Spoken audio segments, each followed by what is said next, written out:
being with us today as we are excited to talk about the largest seizure of fentanyl in the history of the Sheriff's Office. And this is all about remarkable work into the two largest drug cartels in Mexico.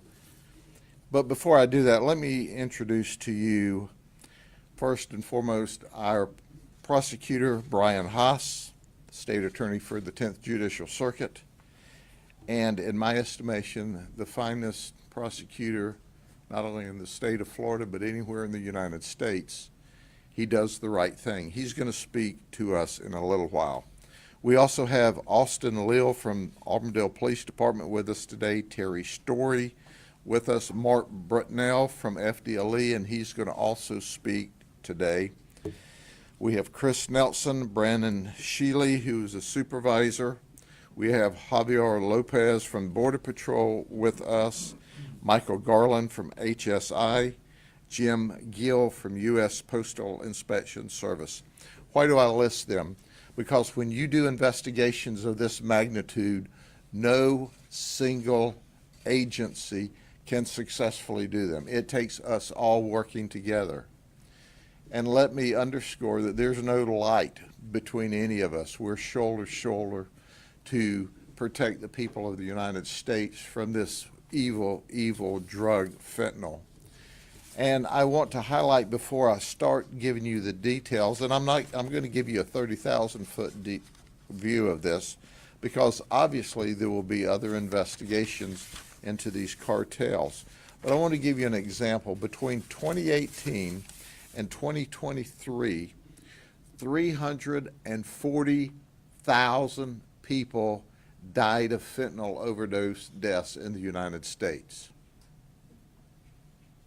Did you hear what I said? I didn't stutter. You can't count that high on your fingers and toes. 340,000 people in the United States died of fentanyl overdose between 2018 and 2023. What's important to recognize that? Why it's important to recognize that is simply this. Do you see anyone in the United States up in arms about that? Anyone? Do you see anyone saying, we've got a crisis on our hands? Do you see anyone saying, we have an epidemic on our hands? Do you see it leading the evening news? And the answer to all of that is no, no, no. Well, in fact, we do have a crisis when 340,000 people have died in 5 years in the United States of America from this overdose of fentanyl. So I ask you this. What would we be doing if 340,000 people died from the food served in the cafeterias at elementary schools in that period of time? How would we react? How would we react if 340,000 people died in county jails from us feeding bad food? There would be storms. There would be people fired and unelected. There would be congressional investigations. Every state would be doing investigations. But yet we pretty much sat silent while 340,000 people in the United States died from fentanyl overdose. And where does the fentanyl come from? It's coming across our southern border. Now, the good news is, since the border's been shut down, we've seen some drop in that. Since these massive investigations have occurred, we've seen a drop in that. But I want to get back to where I started. And where I started was simply this. We all work together to protect people and keep people alive and safe. So let me introduce you to the Sinaloa cartel and the Jalisco cartel. The Sinaloa cartel has been weakened some with the arrest of its leadership. They're actually working together some with the Jalisco cartel, which is the two largest drug trafficking organizations in Mexico. They call it transnational criminal enterprises. These people are violent. These people want your money, and they don't care whether or not they take your life. So we start out with these two groups of very dangerous people delivering a very dangerous drug. This is not the only drug that they deal with, but we're going to focus on fentanyl today. I'll give you really the 30,000-foot overview. It started in July of 24 with a fentanyl pill investigation.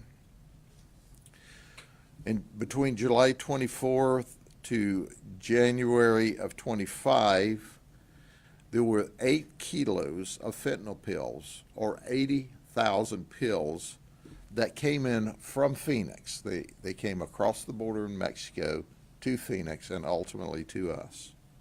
There were 6 operations during this total time with about 8 kilos of drugs that were seized.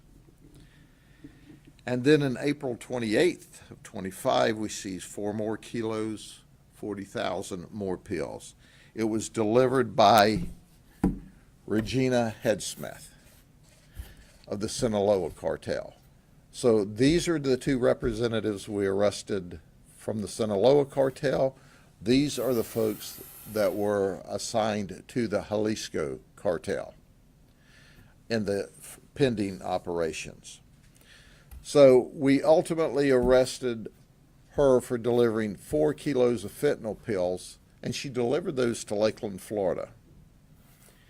She was ultimately arrested on June the 19th in Maricopa, Arizona, Maricopa County, Arizona.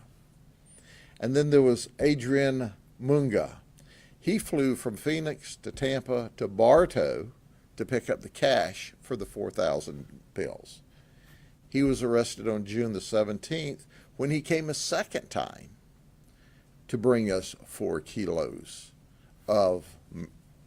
So between all of their transactions, we seized 35 pounds of fentanyl pills, or about 160,000 pills. Now, 1 pill is a hit, 1 pill. But understand, we had 160,000 hits. But that's not enough. The good dealers will tell you when you buy these fentanyl pills that, hey, if your body's not used to it, don't take more than a half pill, or we suggest you start with a quarter of a pill because it'll kill you. Now, your drug dealer's telling you that you should start with a quarter pill because if you're not an experienced doper, it'll kill you. Then move up to a half pill and then a full pill. These pills are pressed in Mexico. There's no quality control over this. So you don't know how powerful this pill is. But 160,000 pills. Now this Jalisco operation was totally separate. It was not pills. This Jalisco operation was all powder or bricked up. And it also came from traffickers out of Mexico, not related to the pill side. And the investigations started and proceeded when let me get past my notes here, because we took the Sinaloa group off, and then we started working on April 2025 on the powdered operation. And we worked from Alberto Diaz. He flew from California to Tampa to Bartow, and he brought drugs. He was a transport guy. Oh, by the way, he brought his daughter with him. The two of them were involved in transport. we learned that they transported for the Jalisco operation and also picked up money. We found out that Gloria Trujillo Duque, who's 44, from Atlanta, she brought 5 kilos that originated in Mexico. She came from Atlanta, and she was the money person for the cartel. Her job was to do the finance. Keep in mind that in addition to that, we had a cousin to Miguel who brought 5 kilos in. She's the only one that's on an immigration hold for violating her permit to come 25 miles inside the U.S. border. Somehow when she ended up here, we calculated she was just a little past her 25-mile limit. On April 28th, we got 5 kilos from Mexico. And how are they delivering it to us? In batteries. You see the pictures, and it's in the battery. That's right. So when you see someone on the side of the road maybe putting a new battery in their car, you think to yourself, they've got a bad battery. They had to get another one. Well, what we know is 5 kilos of fentanyl will go in this battery. Now, let me tell you this. The battery still works, okay? So they rigged the battery so that it cranks the car. It actually works. And then they just take the battery out, deliver the battery to you. You think it's a bad battery. They're going to take it in to exchange it. They put another battery in the car. Well, in fact, they've delivered 5 kilos. May 24th, we take a delivery in Auburndale. The Auburndale police were vital in this operation. And we seized another 29 pounds of pure fentanyl. Let me say that again. 29 pounds of pure fentanyl.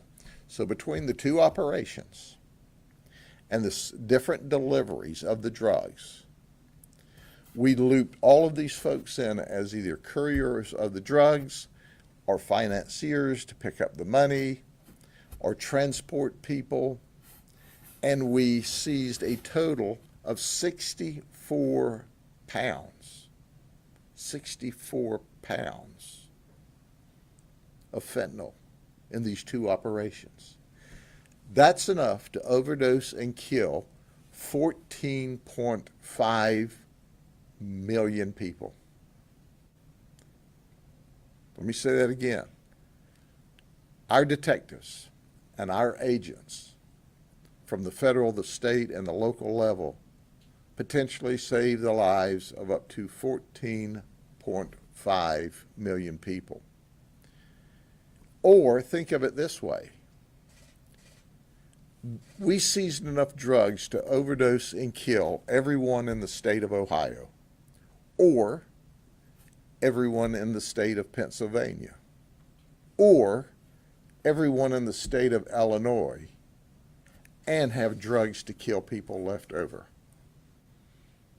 So when you look at these undercover agents that risk their lives in doing these types of operations, and then you see it as a risk to their life just to handle this stuff, let alone the violence and the guns and all the other issues they have to traverse in a high-level, large-scale investigation, you understand why our detectives and our agents from the state and the federal government are simply the very best. So will they ever get the appropriate thanks for saving lives? Absolutely not. But the reality is, while there's 340,000 people that died because these people were greedy and wanted money, and they didn't care that you died between 2018 and 2023, we know an immeasurable amount of people would have died with this 64 pounds of drugs that these people brought, and they didn't care about you or your loved ones or your children, but we did. And that's why people are alive today, because of the work that our folks did. Let me first turn this over to Mr. Haas, our state attorney, and our colleague and the prosecutor who's going to make sure that these folks are held accountable by our criminal justice system. Mr. Haas. Thank you, Sheriff. You know, I think that when you consider the numbers and the amounts of drugs here, it can be overwhelming when you consider the danger to our community and all the people that are coming and going. These cases just don't make themselves. They don't just magically appear. The reason why you keep coming to these press conferences here in Polk County is because of the leadership of Sheriff Grady Judd. He is the one that absolutely insists that we do not let up, that we are going to continue to pursue the folks that will bring these dangerous drugs into our community. And the wonderful detectives and law enforcement officers that are working with him, both from the sheriff's office and the partner agencies, they are true heroes to everything that you're seeing here today. They're the ones that basically put their lives on hold and do this job when it may be very inconvenient for them for personal reasons, family reasons, but they keep up the fight and they insist that these cases are made. And the quality of the cases is critical. Arrests are very important, but we know that true justice comes at the end of the case when these very dangerous people are put in prison for a very long time.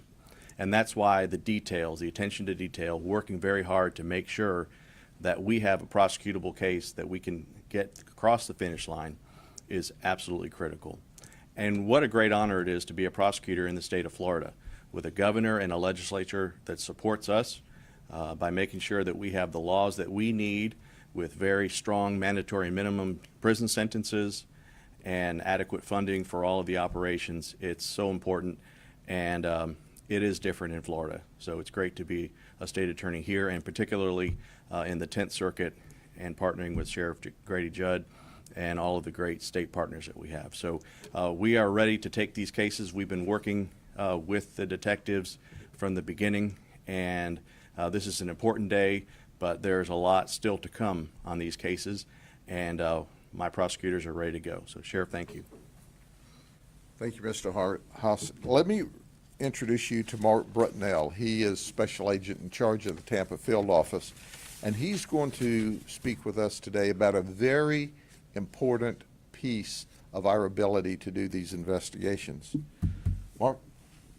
Thank you, Sheriff. Good morning, everybody.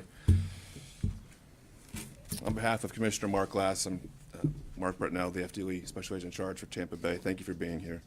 I'm honored to stand along Sheriff Judd, State Attorney Brian Haas for today's announcement. Today's arrests are one of many that have resulted from the funded granted by the State Assistance for Fentanyl Eradication, or as we call it, SAFE, which is a statewide program. I'm honored to also say that the Polk County Sheriff's Office has done quite an amazing job when it comes to the SAFE program. So I pulled some numbers for the SAFE program just specifically to Polk County Sheriff's Office.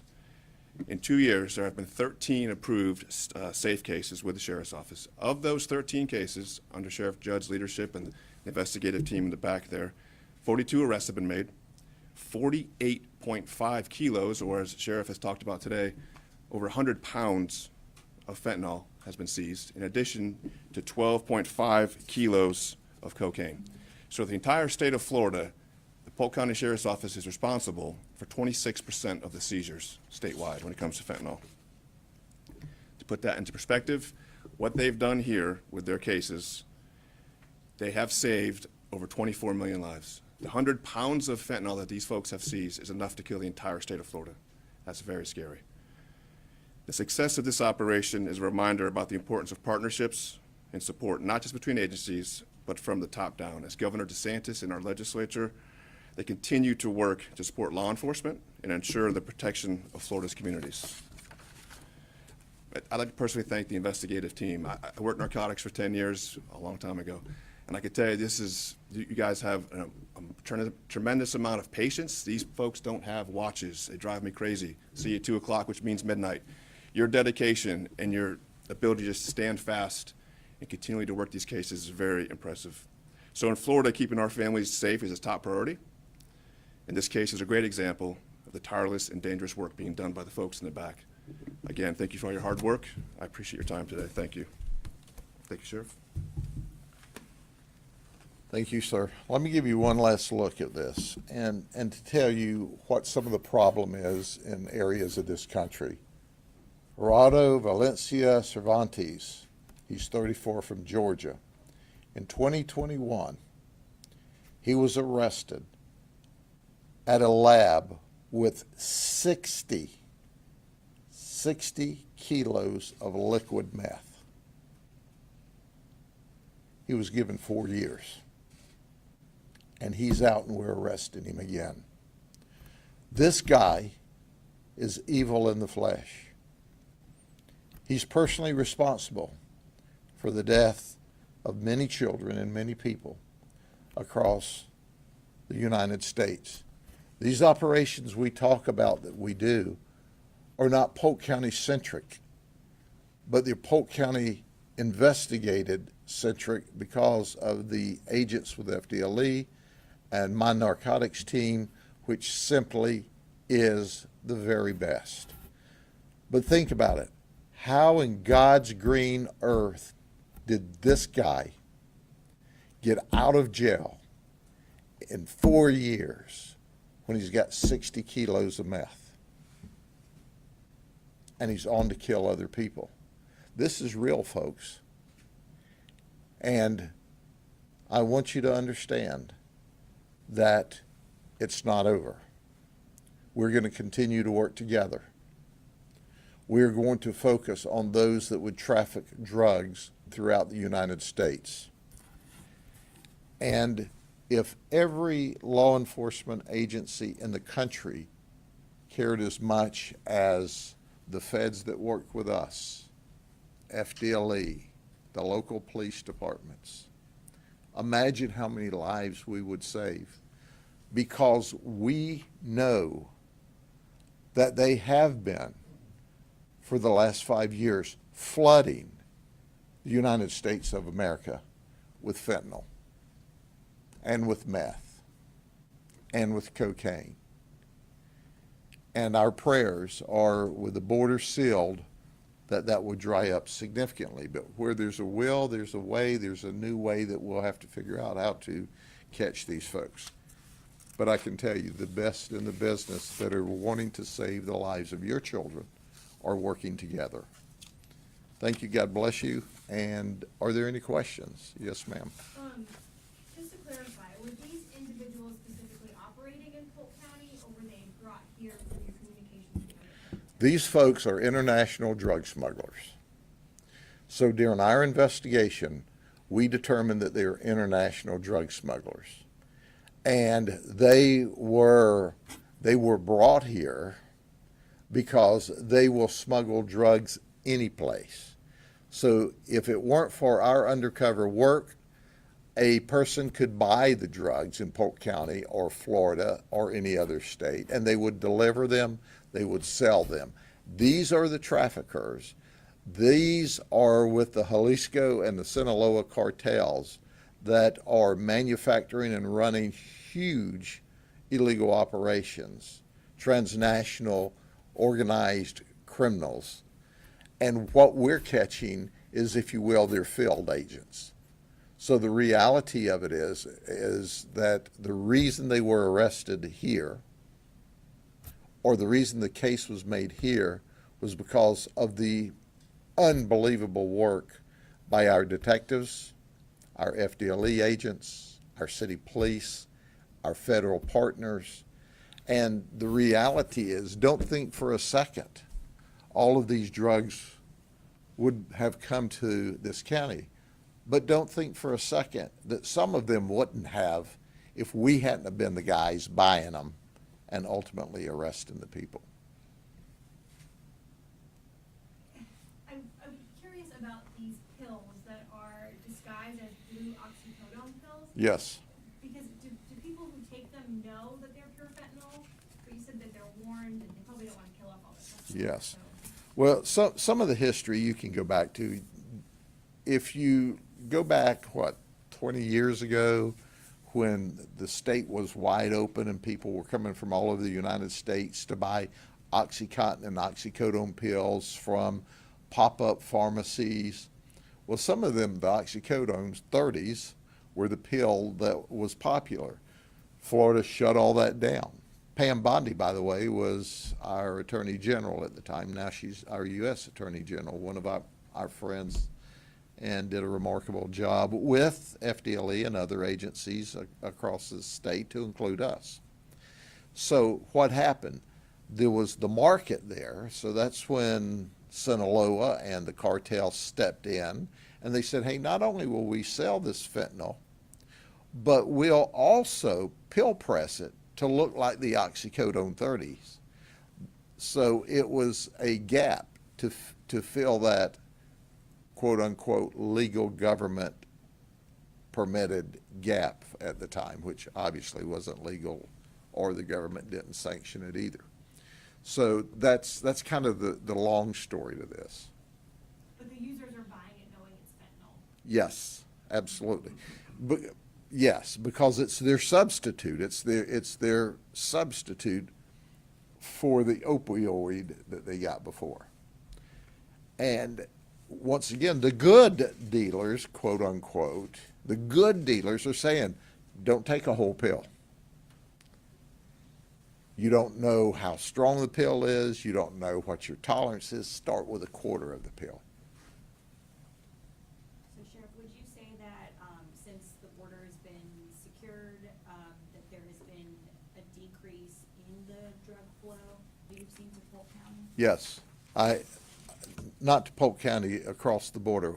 Since the border has been sealed, the reports to us is there's a decrease in the volume of drugs that's getting across. Some is still getting across. Make no mistake about that. I don't want to suggest that it's not. But with operations, Governor DeSantis asked the legislature to fund this SAFE program so that we could work at this high level and intercept these big-time traffickers. So we were doing that because the administration had the border wide open and the drugs were pouring across virtually unabated. Now it's becoming more difficult, and our undercover detectives and agents are hearing from their traffickers. It's become more difficult, not impossible, but more difficult to get drugs across the border. So yes, I'm still mesmerized at the morons that think open borders are all right.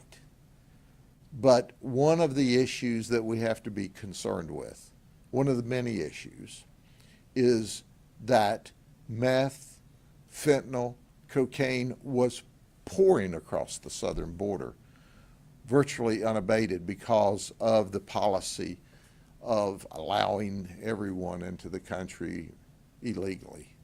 So at the end of the day, those that think it's all right to come across the border illegally and victimize our people, I can show you 340,000 dead people from fentanyl alone.